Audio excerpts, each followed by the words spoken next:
The dollar has been the dominant currency around the world.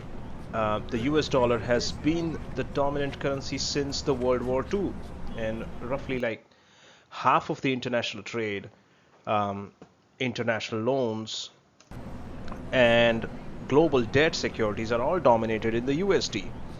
That's the dollar. The same goes for many of the world's most important commodities, including gold, silver, and crude oil. Now, that has gone unchallenged for many, many decades.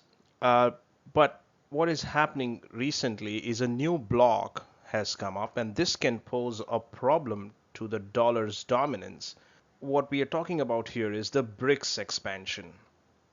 So the BRICS countries are emerging as a major trading bloc amongst themselves, and moreover, now possibly six more countries are to be added in the BRICS, according to the South African meet, and this will expand the BRICS and make it BRICS Plus.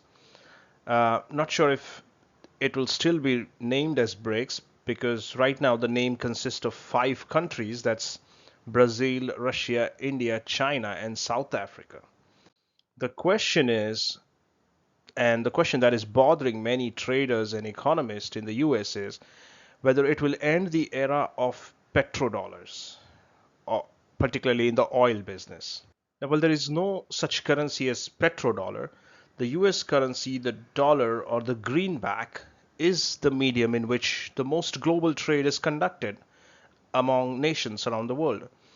The world buys oil from the Middle East in dollars, and that's how the word petrodollar stuck for the earnings of the Arab countries from the sale of crude oil and petroleum products. Now, to answer this question, whether we are seeing an end of the dollar dominance, we have to understand three basic concepts to come to a conclusion of what exactly is happening. The one is we have to understand the petrodollars, we have to understand the BRICS nation, and what exactly is the agenda of the BRICS nation, and how we can come to a conclusion whether they have an agenda to end the dollar dominance. And we are going to see that one by one so that we can understand what exactly is happening. So what is a petrodollar? Petrodollars are crude oil export revenues dominated in US dollars. Now, this term gained currency in the mid 1970s when soaring oil prices generated large trade and current account surpluses for oil exporting countries. So, the countries in the Middle East sold so much oil, the Middle East countries sold so much oil that the revenue generated had created a current account surplus for these countries, and it was all dominated in dollars. So then, as now, the oil sales and the resulting current account surpluses were dominated in dollars because the US dollar was and still remains the most widely used currency in the world. And that dollar together combined to be known as the petrodollars. So basically, the petrol revenues were in dollars, and hence the name petrodollars. So let's try to understand the petrodollar numbers. Petrodollars are oil export revenues dominated in US dollars, like we saw earlier. Now, what is the OPEC? An intergovernmental organization controlling most of the world's oil supply. So this is a bloc which controls all the oil supply, roughly 80% of the oil supply of the world. Just as a petrodollar is not a currency, neither it is a global trading system. The wide use of US dollar as payment for crude oil reflects the traditional presence of non-US oil suppliers.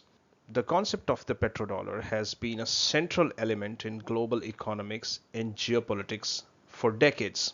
We can see here the 1945 agreement between the United States and Saudi Arabia cemented the relationship between the dollar and the oil, and hence the petrodollar was born. The concept of petrodollar has been central element in global economics and geopolitics for decades, and it refers to the practice of trading oil in US dollars, which was provided which has provided the US with significant economic and political advantages. However, in the recent years, there has been speculation about the decline of the petrodollar and the rise of new alternatives. The BRICS nation are at the center stage of all this new speculation. The BRICS is actually a bloc comprising Brazil, Russia, India, China, and South Africa, has, in its short existence, rapidly expanded its diplomatic activities, advocated a larger voice in the global economic and security forums for its members, and created a brand new financial institutions. Now, the member countries share a desire for the world to accord them a larger role. But despite their common platform for global reform, two of these five, China and India, have some differences, and that's the only problem in the BRICS. Otherwise, they could actually dominate the global oil trade. So we now know what a petrodollar is and what we mean by the BRICS nation. Now, let's get in depth with what really the problem with the petrodollar is and how the BRICS nation can actually threaten to end the dominance of the dollar in the global oil markets. What BRICS actually wants and how it relates to the petrodollar, that's what we need to understand. BRICS has played a role in challenging the petrodollar. They have discussed alternative currencies for oil trading. So the thing which was happening is the oil was always traded in the dollars, and now they are looking for alternative currencies to trade amongst themselves because Russia is a provider of oil, the second biggest supplier of oil. Saudi Arabia is there, and if Saudi Arabia gets into the OPEC, in the BRICS, um, we have the two largest supplier of oil and gas in the world coming into the BRICS, and that can actually threaten the dollar dominance. What does the BRIC actually want? The geopolitical shift. BRICS aims to reshape the global geopolitical landscape. Now, by adding new members like the Persian Gulf states, they demonstrate a commitment to expanding their influence beyond the original group. They want to challenge the dominance of the petrodollar. And for that, the inclusion of oil-rich nations like Saudi Arabia and Iran in the BRICS could be a strategic move to challenge the petrodollar system, which has been traditionally US centric. And that's what the analysts say. BRICS, dominated by India and China, seeks to enhance economic cooperation, trade, and development among themselves and reduce dependence on Western dominated financial institutions, which we have noticed in the past 4 to 5 years when it comes to China. They just want to decouple their dependence on the United States. What we need to understand is the geopolitical rivalry. BRICS presents a real challenge to the Western dominance, particularly the US. Its expansion and ambitions are now signifying a tectonic shift in the global balance of power.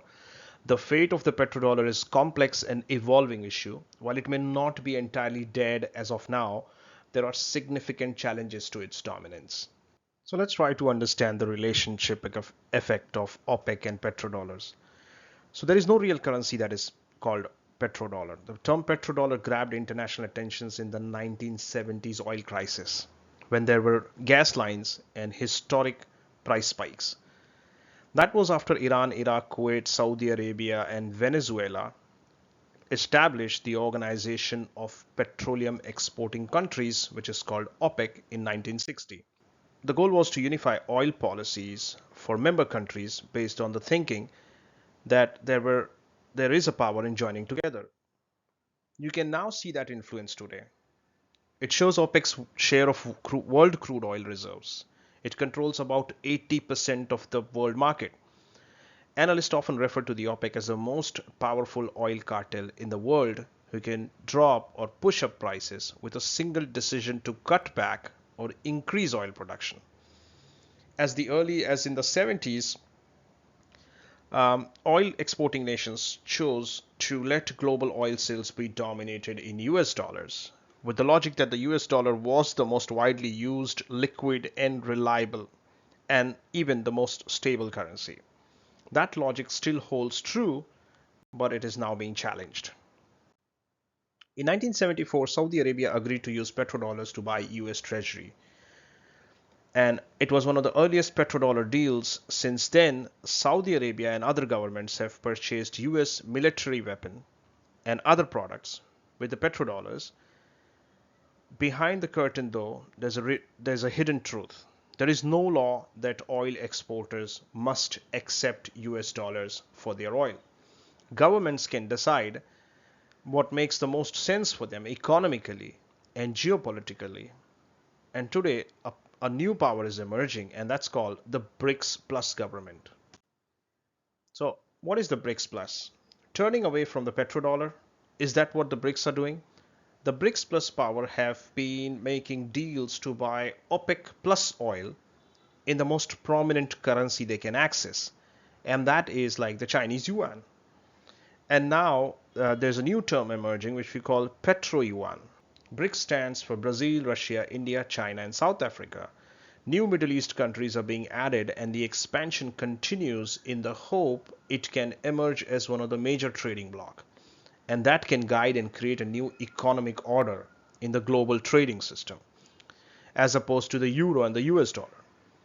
And the BRICS are now becoming the BRICS Plus, which is thanks to the new members, including Saudi Arabia and UAE. That means the BRICS Plus will continue. Uh, that means the BRICS Plus will include the two largest oil suppliers in the world, Saudi Arabia and Russia. And this year, China began using the yuan for most of its energy imports from Russia. India's largest refinery, Indian Oil Corporation, and other two refineries have started to pay in yuan for some of their Russian oil imports too. China has also asked Middle East suppliers to accept yuan rather than dollars in oil trade. All of this shows that more and more oil is being purchased outside of the petrodollar. Economists now say that the era of Russia and China's de-dollarization seems to have begun. To be clear, a complete total shift away from petrodollars won't ever happen. Markets are too embedded in global oil trade, but tiny cracks are showing, and a shift is happening. And the two leading oil exporters and importers, BRIC countries, Russia and China, are championing the shift, and that's what the threat is. Russia now tops China's oil imports list. It took the spot from Saudi Arabia this year. So here's the situation. China needs oil and Russia has it. And that means dollars don't have to play a role in China and Russia oil trade anymore. And the two countries are also trading more with each other in Chinese yuan.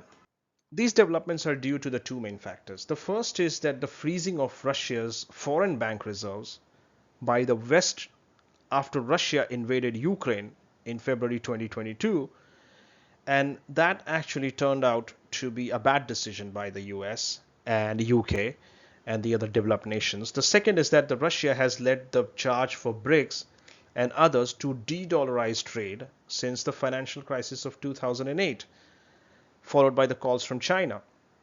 Russia is now using Chinese yuan to settle 25% of its trade with the rest of the world. So throughout the year, China has been building up its Russian crude oil reserve, and that hit its highest level in 3 years, which drove oil prices up further. So there is no indication that these purchases will slow down. In fact, one of China's state-owned petroleum group is set to double its import of crude oil from Russia. While the dollar isn't going away anytime soon, neither is the petrodollar, but there is now an decreased activity in dollar trades in oil. Now, the US dollar is used in nearly 90% of all foreign exchange transactions, half of global trade, and three-fourths of Asia-Pacific trade is dominated in US dollars. So most of the world's oil transactions still occur in dollars. So all those transactions account for billions of dollars every day. But the shift away from the dollar is happening. It's kind of a death by a thousand cuts. Adding oil giants Saudi Arabia and UAE will become part of the BRICS Plus in January 2024, and that means world oil exports could undergo even more changes. As many governments buy and sell oil in non-dollar currencies, it will reduce the breadth of the petrodollar and ultimately the amount of dollars being used for global trade. What's coming up these days is the petro yuan. To evaluate the advantages of an oil exporter of getting paid in US dollars, considered periodic claims over the past decades that the petrodollar would soon face a challenge from the petro yuan. Oil exports dominated and paid with Chinese currency. Now, the problem with the petro yuan is that all buyers of exported oil hold or can easily access US dollars, while only China and mostly Chinese companies hold the Chinese national currency called the yuan. So while the US dollar, um, unlike the US dollar, the renminbi is not a freely convertible currency. Its exchange rates against other currencies is actually managed by the Chinese central bank. So what economists debate about this is that even though they are using petro yuan and the new term is being coined, it cannot just end the dominance of dollar as yet because it is not freely convertible in itself. And that's a big problem. The exchange rate of the dollar is market driven, whereas in the case of yuan, it is being managed by the Chinese central bank. So US dollar from crude oil exports can be easily invested worldwide, including in the 13.4 trillion euro dollar market for short-term dollar-dominated deposits in European banks. Crude exports proceeds in Chinese currency cannot be invested outside China as widely as the USD and can only be invested inside China at the discretion of the Chinese government. So there is really what we are seeing is the petro yuan is coming up, but actually it's not going to be beneficial for the world economies, the other countries, to trade in the yuan. The Chinese capital markets are growing fast. They remain much smaller and much liquid than the US capital market. So why the dollar has this dominant status is because dollar is easily investable all over the world. To sum up, claims that the US dollar's primacy rests on its status as the settlement currency for oil and exports have it backwards. The dollar's status as the global currency is what keeps it indispensable for oil exporters. So how much ever you can try to trade in other currencies, you cannot really stop using the dollar. The dollar was the established global store of value decades before non-US crude oil exporters rose to prominence, which means though there is a threat, though there is transaction values are coming down, but the dollar dominance be cannot be over anytime soon. But certainly, a few steps have been taken to decouple from the US dollars, and Russia and China are amongst the top countries who want to end this dollar dominance. Please put in the comments your views about the petrodollars and the petro yuan. Thank you. If you like this video, please share, subscribe,